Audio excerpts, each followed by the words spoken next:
श्रीराम जय जय राम। सर्व दुःखांचे मूळ देहबुद्धी आहे। परमार्थाचा विषय तसा खरोखरच कठीण आहे आणि सर्वांना नडणारा आहे।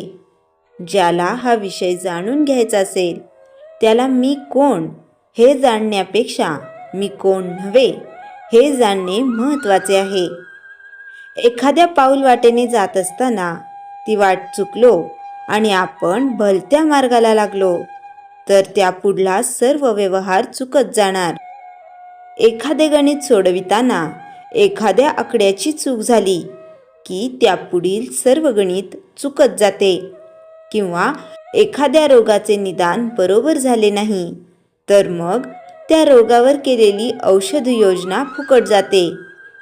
त्याप्रमाणे मनुष्याच्या सर्वसामान्य गुणधर्माचे आकलन जर बरोबर झाले नाही तर या गुणधर्मावर आधारलेला परमार्थाचा मार्गही जाणणे फार कठीण गोष्ट होईल।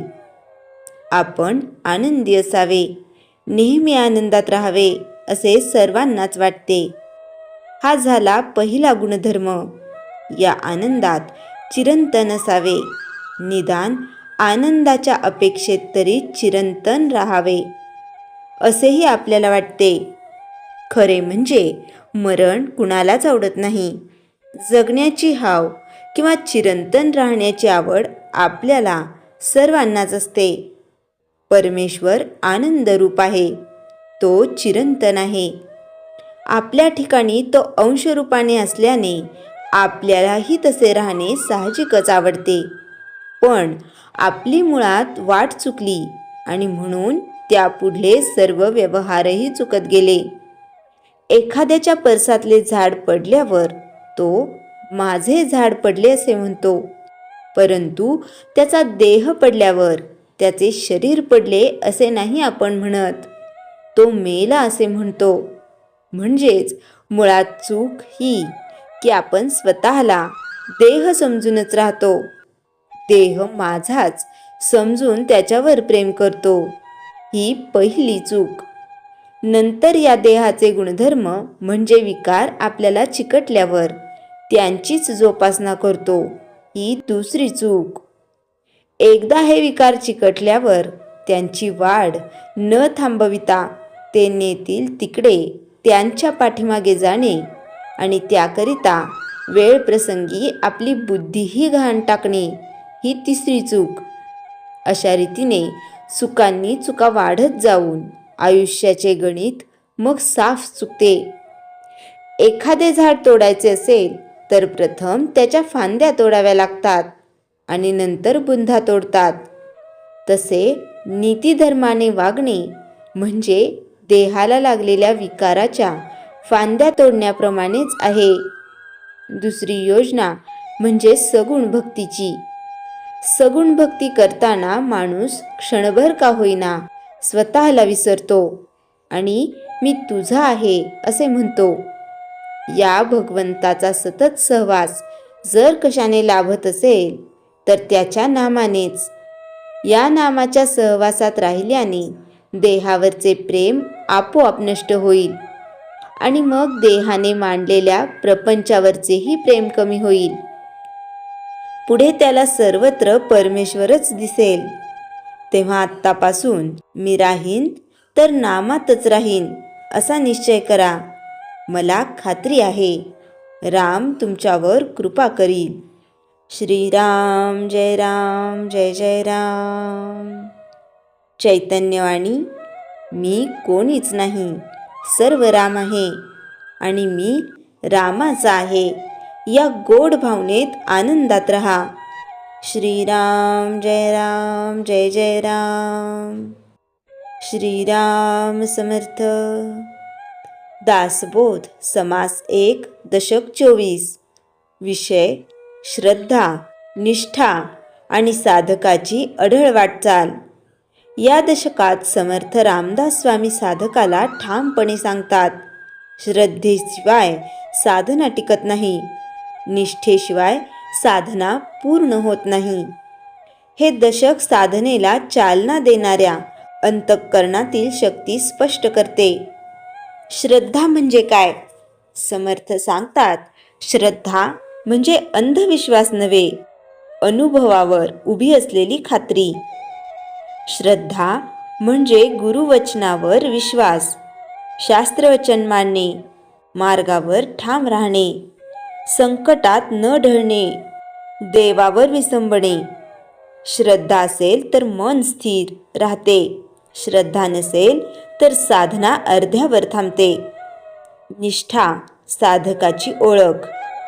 समर्थ म्हणतात, निष्ठा असेल तर साधक अडखळत नाही.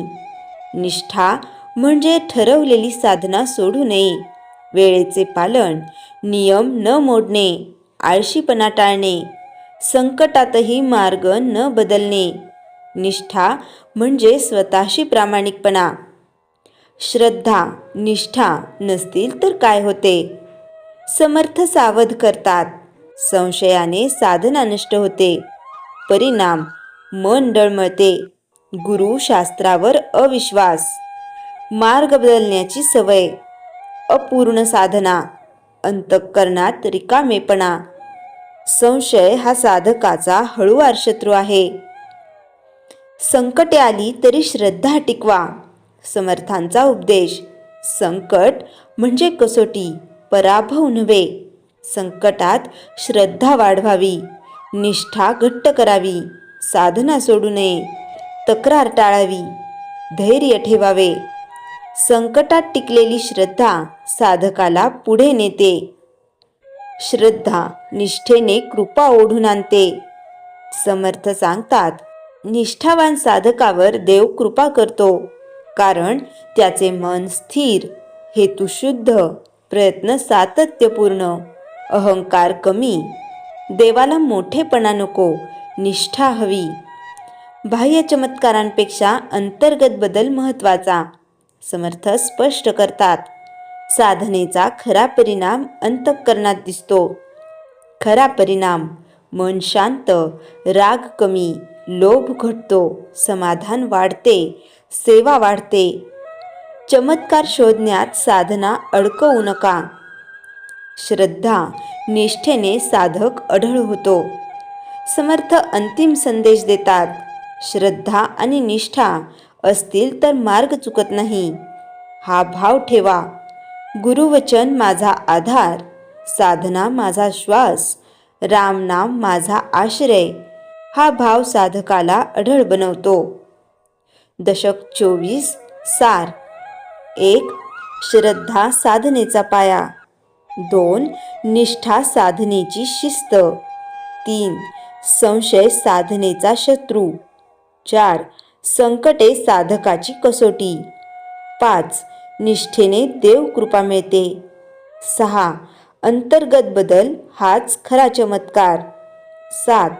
श्रद्धा निष्ठेने साधक अढळ होतो. हे दशक साधकाला स्थिर, निष्ठावान, धैर्यशील आणि देवकृपेच्या मार्गावर नेतं. श्रीराम समर्थ. श्रीराम जय राम जय जय राम. जयाच्या जनी जन्मनामार्थ झाला, जयाने सदा वासनामात केला. जयाच्या मुखी सर्वदा नाम कीर्ती, नमस्कार तया ब्रह्मचैतन्य मूर्ती. श्रीराम जय जय राम. जानकी जीवन स्मरण जय जय राम.